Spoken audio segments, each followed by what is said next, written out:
5,000 years ago, in the kingdom of Hastinapur, there were the Pandava princes, famous in the book called Mahabharata.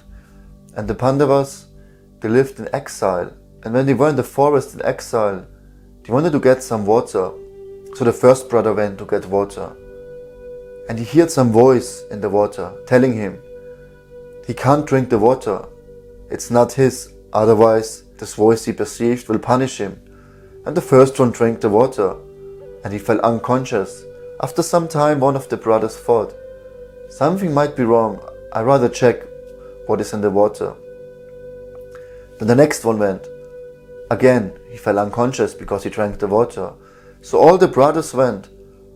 And at last, Yudhishthira Maharaj, the rightful king of India at those times, then he went to the riverbank, and he also perceived this voice and told him not to drink.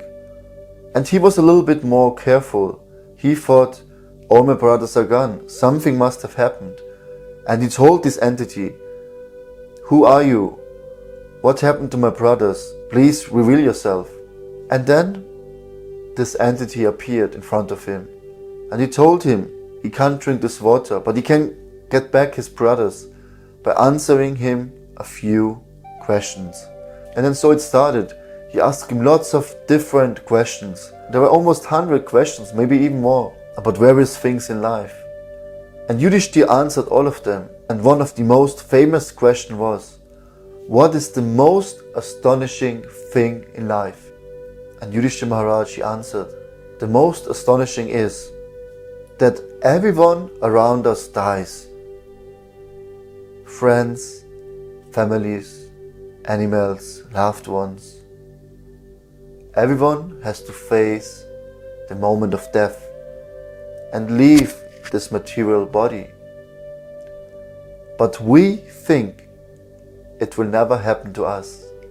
We think that we live on forever. Because if we would understand any moment can be our last. Every decision we make could be our last. We could today go out of our house and a bus hits us on the road.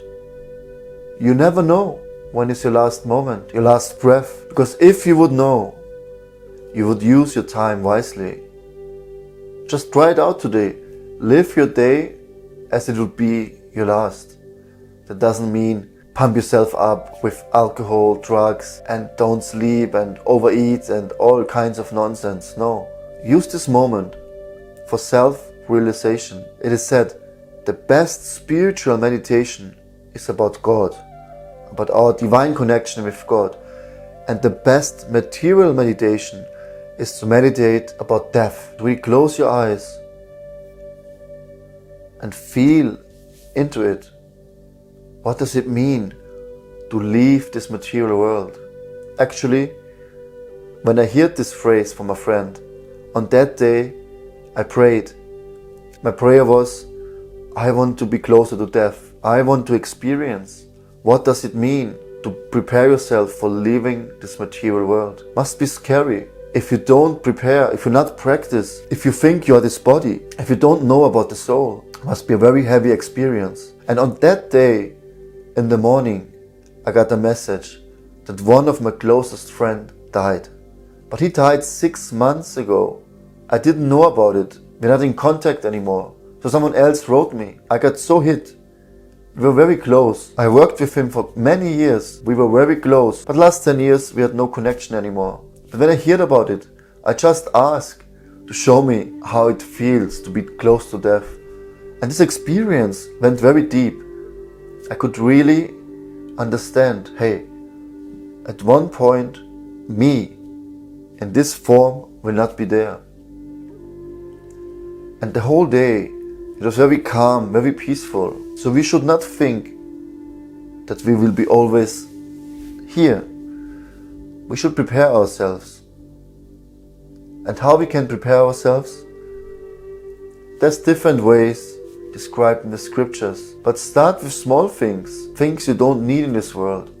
Things that push you down, that hold you back to develop yourself in a mature spiritual way. Start meditation. Try to open your heart. Maybe change your diet. Share love, compassion.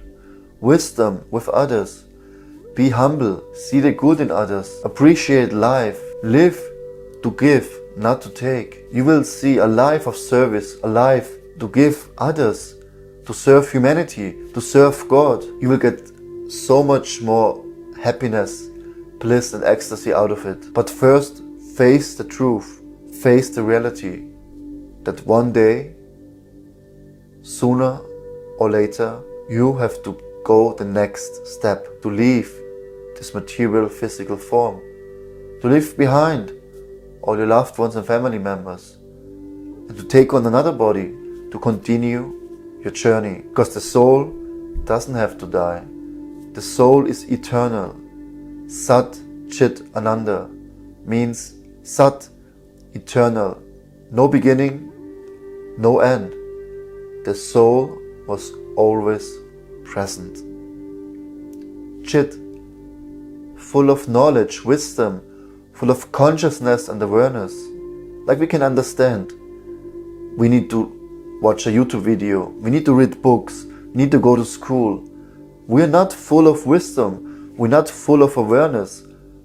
Maybe I'm fully aware of myself. Maybe even I can read your mind. But can I read the minds of everyone? Am I aware of everyone else at the same moment? I'm not. But the power of the soul is so strong. We are all connected in the Akash field. Spiritually, we all one.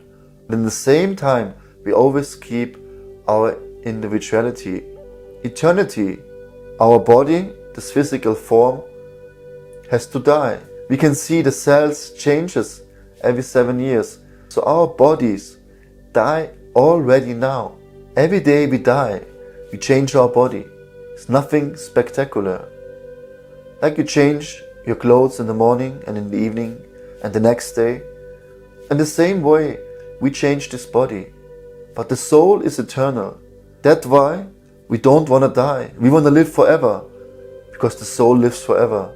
But this body has to diminish. And the most important, we are Ananda. And Ananda means bliss, happiness, real spiritual ecstasy. Happiness you can't get from anything material around you. This happiness you only can get from within. And this is the true nature of the soul. We want to be happy. Everyone wants to be happy. You can't deny it, right? Because the soul in its pure state is full of this transcendental happiness. But in this material world, there's happiness, there's distress. Mostly more distress than happiness.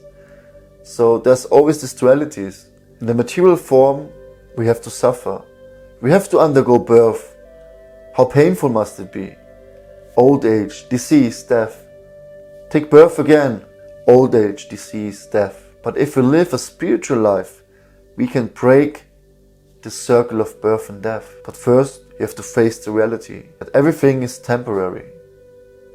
Only you, the soul, is eternal. Thank you for watching. Maybe you yourself already experienced to face death, had a near-death experience, or experienced yourself as a spiritual being connected to everyone else.